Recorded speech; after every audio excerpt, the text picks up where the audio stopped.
Vamos abordar neste vídeo o conceito possibilidade de existência e ação do diabo ou personificação do mal, assim como outros nomes de seres e entidades maus que são mencionados na Bíblia.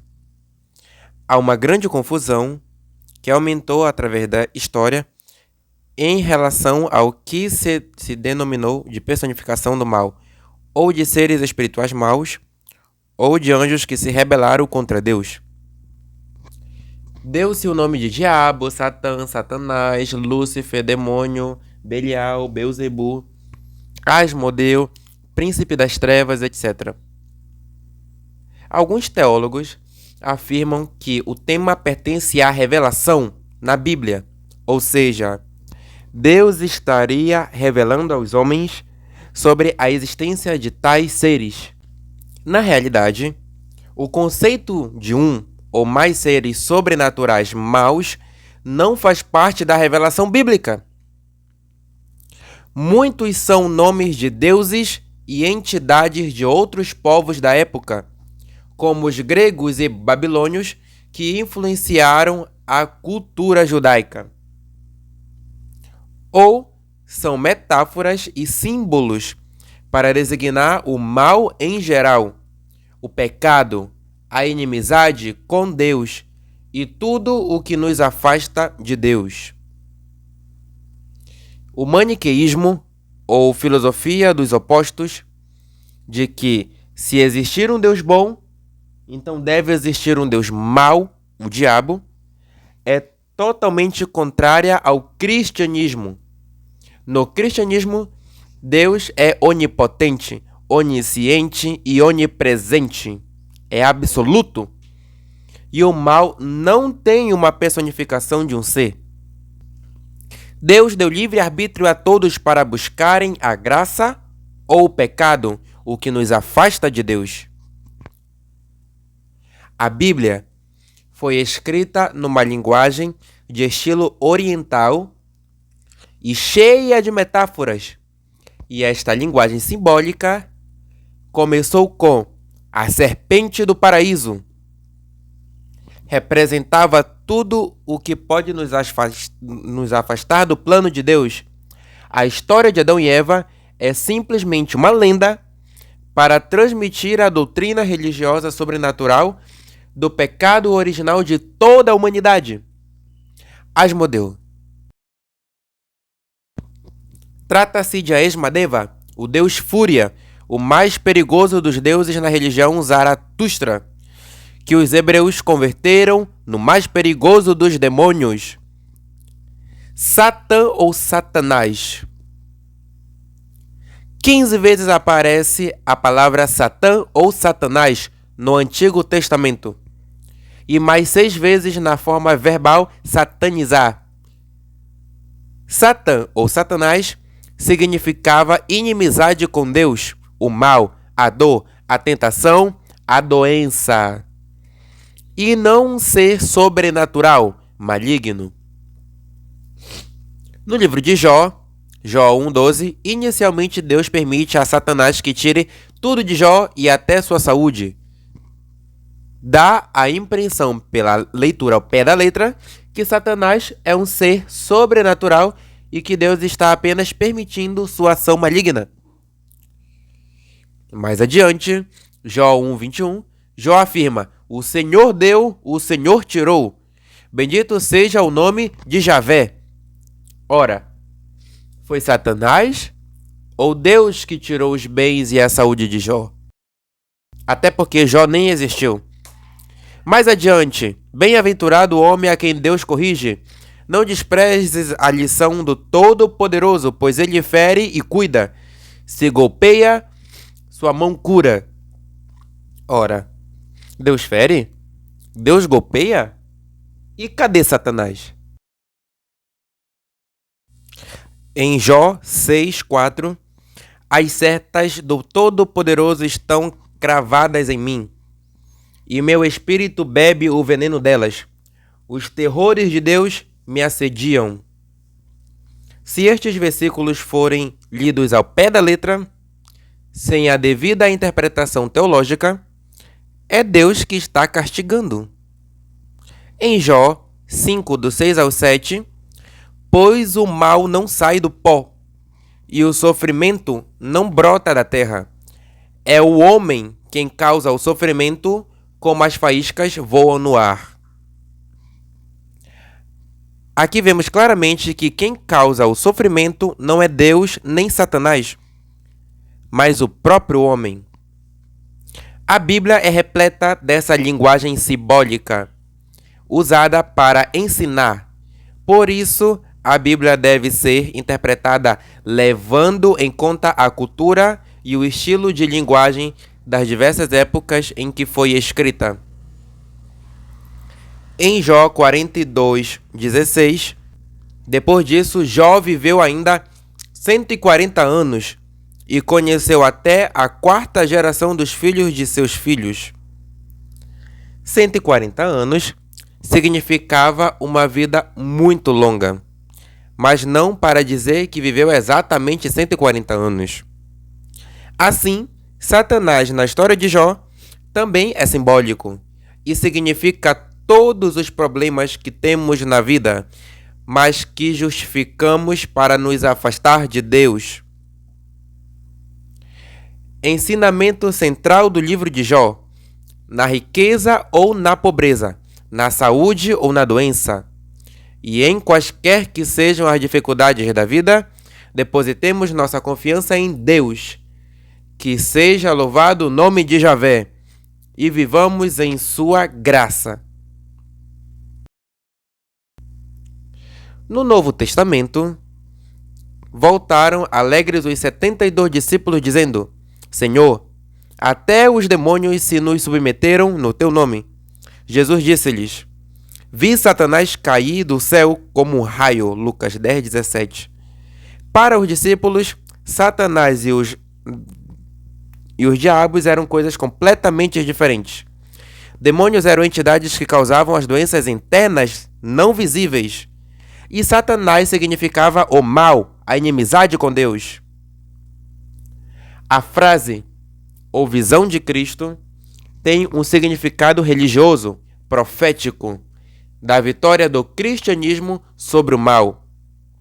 E quando diz, em Lucas 22, 3 ou João 13, 27, que Satã entrou em Judas, ou em Ananias, em Atos 5, 3, se faz referência ao pecado voluntário e não de qualquer tipo de possessão diabólica ou satânica. Diabo. Com essa palavra e com a forma verbal endiablar ou endiabrado, substitui-se às vezes a palavra Satã e o verbo satanizar, na tradução ao grego do Antigo Testamento feita pelos estudiosos chamados 70, que traduziram o Antigo Testamento ainda antes de Cristo em Alexandria, ou a Septuaginta. Diabo procede de diabalos, expulso através de. Todas as religiões pagãs falavam de guerra de deuses. Essas religiões e culturas pagãs influenciaram os judeus através do livro de Enoque, um livro de lendas que não está na Bíblia, do século II a.C., que falava de guerra de deuses. Mas os judeus acreditavam em um só Deus e não em mais deuses. Então transformaram essa guerra de deuses em guerra de anjos. E essa lenda entrou na mentalidade popular dos primeiros cristãos. O Apocalipse é um livro metafórico e escrito numa época de perseguição aos cristãos. No capítulo 12 fala de dragão, serpentes, bestas, batalhas no céu, e até a terra no versículo 16 assume a figura de um ser. São João usa os diversos simbolismos para se referir ao futuro dos cristãos daquela época, do primeiro século. Lúcifer. Uma única vez aparece no Antigo Testamento, na tradução chamada Vulgata, a palavra Lúcifer, do latim Luciferum. Isaías compara a queda do rei Nabucodonosor, um rei muito brilhante, com a queda de Hillel Ben-Sahar, No original hebraico, Lúcifer, a estrela da manhã. Como caíste do céu, ó estrela da manhã, filha da alva? Como foste lançado por terra, tu que prostravas as nações? A palavra Lúcifer significava a estrela da manhã, a estrela que mais brilha no céu à noite e desaparece rapidamente no amanhecer, que hoje sabemos que é o planeta Vênus. Lúcifer não tem nada a ver com o anjo rebelde, nem com o príncipe dos demônios, nem com o diabo. Os cristãos entenderam Lúcifer, uma estrela que cai rapidamente, com o anjo que caiu do céu rapidamente, com o anjo rebelde. E o transformou em príncipe dos anjos rebeldes. Um erro de interpretação. Lúcifer significava apenas a estrela que mais brilha no céu à noite. São João, no Apocalipse, diz de Jesus, em Apocalipse 22:16: Eu, Jesus, enviei o meu anjo para vos testificar estas coisas a favor das igrejas. Eu sou a raiz e a geração de Davi, a brilhante estrela da manhã, ou seja, eu sou Lúcifer. E durante séculos a igreja, no solene canto pascal o Exulte, também compara Cristo ressuscitado com a estrela brilhante da manhã. Apenas comparações com uma estrela, que pensavam que era uma estrela. Belial, ou Beliar, na forma grega, aparece 27 vezes no Antigo Testamento e mais uma no Novo Testamento. Era o deus cananeu do mundo subterrâneo e representava o mal, a inimizade, o pecado. O Deuteronômio, em 13:14, expressamente explica essa metáfora quando chama Beliais as pessoas inúteis, vagabundos, como origem do mal. E também São Paulo: Não formeis parelha incoerente com os incrédulos. Que afinidade pode haver entre a justiça e a impiedade? Que comunhão pode haver entre a luz e as trevas? Que compatibilidade pode haver entre Cristo e Belial? Ou que acordo entre o fiel e o infiel? Beelzebu era o deus das moscas e da sujeira na religião de Zaratustra. Baal, etimologicamente, significa o príncipe. E assim foi convertido pelos israelitas em o príncipe dos demônios. Possessões demoníacas. Abordamos este tema de forma mais detalhada nos primeiros vídeos. No Antigo Testamento, não há nenhum caso descrito de possessão demoníaca. A palavra demônio, ou daimon, ou daimone, no plural, em grego ou algum equivalente em hebraico, não aparece nunca no original de todo o Antigo Testamento. Só na tradução da Septuaginta em Alexandria, que substituem por demônios o que no original são sátiros que dançam com sereias nas ruínas de Babilônia, Isaías 13:21, ou os ídolos adorados pelos pagãos. No Novo Testamento, há 37 casos de possessão demoníaca, mas os judeus da época consideravam demônios como entidades que causavam doenças internas, e não como diabos ou anjos rebeldes, como os demônios são considerados hoje, como anjos caídos. Os gregos e romanos atribuíam aos daimones, aos deuses de segunda categoria, as doenças internas, só ou sem aspecto externo. Surdos, mudos, gagos, loucos, epilépticos, por exemplo, sempre são chamados de endemoniados, por não terem aspecto externo da doença. As doenças com aspectos externos não eram atribuídas aos demônios, como corcunda, mão seca, cegos, alterados com pus nos olhos, etc. A ação dos demônios no nosso mundo. Como vimos, não existe possessão demoníaca. Uma força não do nosso mundo, agindo no nosso mundo, somente Deus. E essas ações diretas de Deus são os verdadeiros milagres. E os milagres são a prova científica, a assinatura de Deus para confirmar a sua revelação e sua doutrina sobrenatural em nosso mundo natural. Não existe milagre atribuído ao diabo nem qualquer outro ser hipotético. As tentações do diabo. Muitas pessoas e até religiosos afirmam que as tentações seriam ações indiretas do diabo no campo moral. O ser humano tem historicamente o hábito de não se responsabilizar pelos seus pecados e de não assumi-los, ou também de querer compartilhar a culpa com outros, ou dizer que foi influenciado para cometer tais erros. Daí, observamos como o conceito de tentação diabólica se acomodou e encontrou terreno fértil na humanidade. Desde a história contada de Adão e Eva até nossos dias. É muito mais fácil e cômodo dizer que foi tentado pelo diabo ou pela serpente do que assumir plenamente nossos próprios atos pecaminosos. Jesus falou de forma muito clara: o que sai do homem é isso que o torna impuro. Com efeito, é de dentro do coração dos homens que saem as intenções malignas, prostituições, roubos, assassinatos, adultérios, ambições desmedidas, maldades, malícia, devassidão, inveja, difamação, arrogância, insensatez. Todas estas coisas mais saem de dentro do homem e são elas que o tornam impuro. Mais ainda, o que a boca fala, daquilo do que o coração está cheio, o homem bom do seu bom tesouro tira o bem, mas o homem mau do seu mau tesouro tira o mal.